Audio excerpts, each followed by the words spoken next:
Former New York Jets star Nick Mangold has died after complications from kidney disease. The heartbreaking news sent shockwaves through the sports world, leaving fans, teammates, and an entire football community mourning the loss of a man who wasn't just a player. He was a leader, a symbol of grit, loyalty, and unrelenting strength.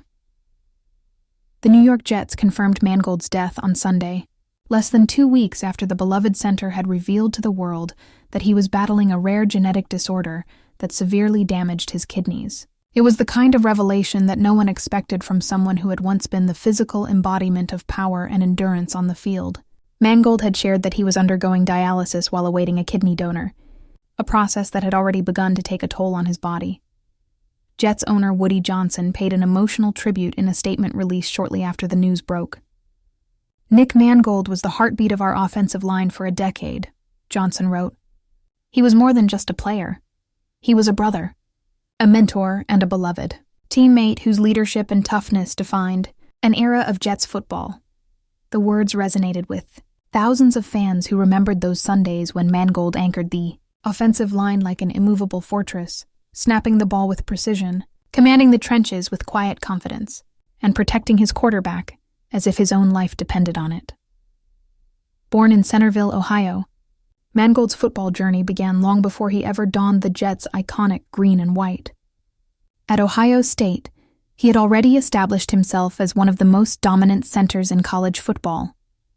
A technically sound, powerful lineman whose intelligence and physicality made him stand out from the rest. When the New York Jets selected him in the first round of the 2006 NFL Draft, it was clear they weren't just getting another player. They were getting a cornerstone. From his very first game, Mangold brought stability and attitude to the Jets' offensive line. His presence changed the identity of the team. Alongside left tackle DeBrickashaw Ferguson, he formed what fans affectionately called the Nick and Brick duo, two Iron Men who would become synonymous with consistency, professionalism, and toughness. For years, their partnership was the foundation upon which the Jets built some of their most successful seasons. Under head coach Rex Ryan, the Jets made back-to-back runs to the AFC Championship in 2009 and 2010.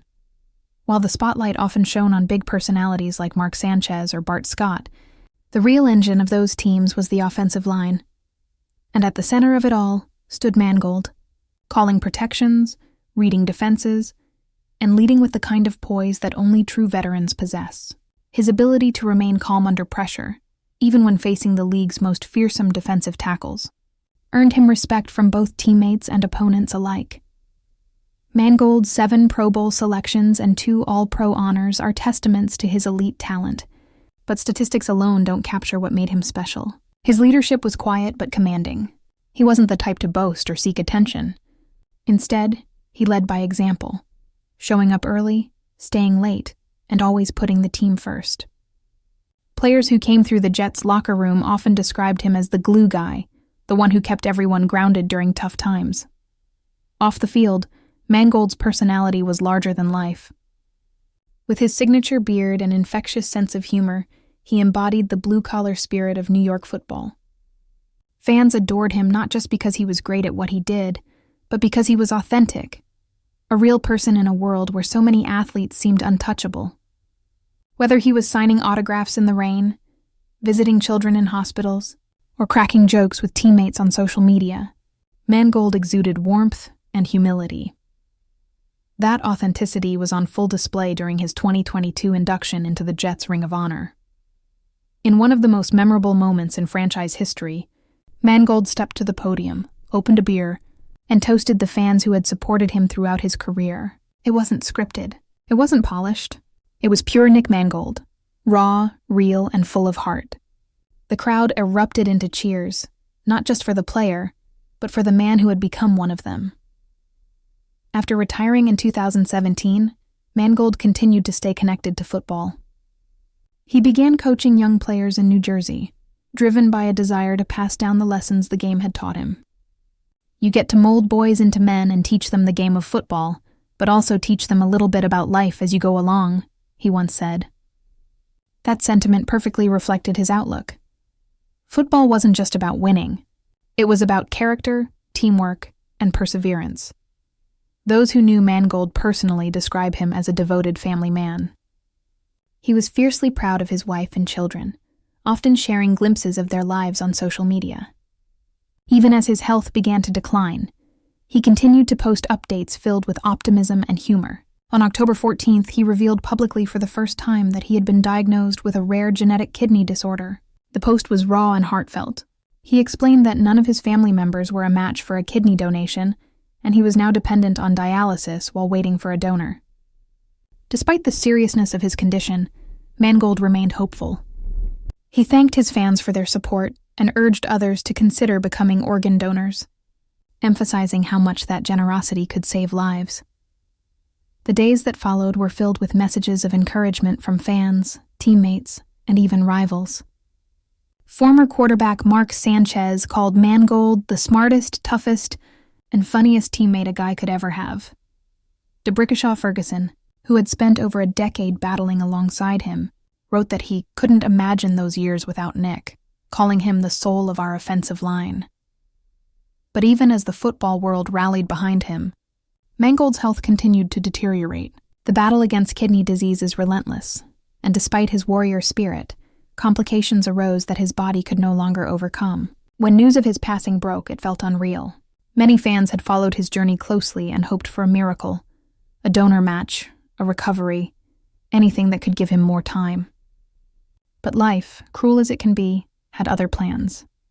The outpouring of grief was immediate and immense. Across social media, tributes flooded in from every corner of the sports community. The Jets facility in Florham Park lowered its flags to half-mast, while former teammates gathered privately to honor his memory. The NFL released a statement recognizing Mangold not only as one of the best centers of his generation, but as a true ambassador of the game. Fans shared memories of meeting him at games or charity events, recalling how approachable and genuine he was. One fan wrote, "He treated everyone like an old friend, even if you'd just met him. He made you feel like you mattered." Another posted a picture from years ago, showing Mangold signing a jersey for a young boy who was battling cancer. Along with the caption, "Nick didn't just play football. He showed us what it meant to be human." In the days since his passing, many have reflected on what made Mangold such an enduring figure in the world of football. It wasn't just his physical dominance on the field, though that was remarkable. It was his spirit, the way he carried himself, his respect for the game, and his loyalty to those around him. Football is often described as a game of inches, but for Mangold, it was always about people. He believed in building trust, in showing up for your team no matter what. That's why he rarely missed a game during his prime years. Even when injured, he'd find a way to suit up, tape himself back together, and play through the pain. His toughness wasn't just physical, it was emotional and mental too. His passing has also brought renewed attention to kidney disease and the urgent need for organ donors. Many of his fans have pledged to sign up as donors in his memory, inspired by his final public plea. It's a bittersweet legacy, one that continues to give life even after his death.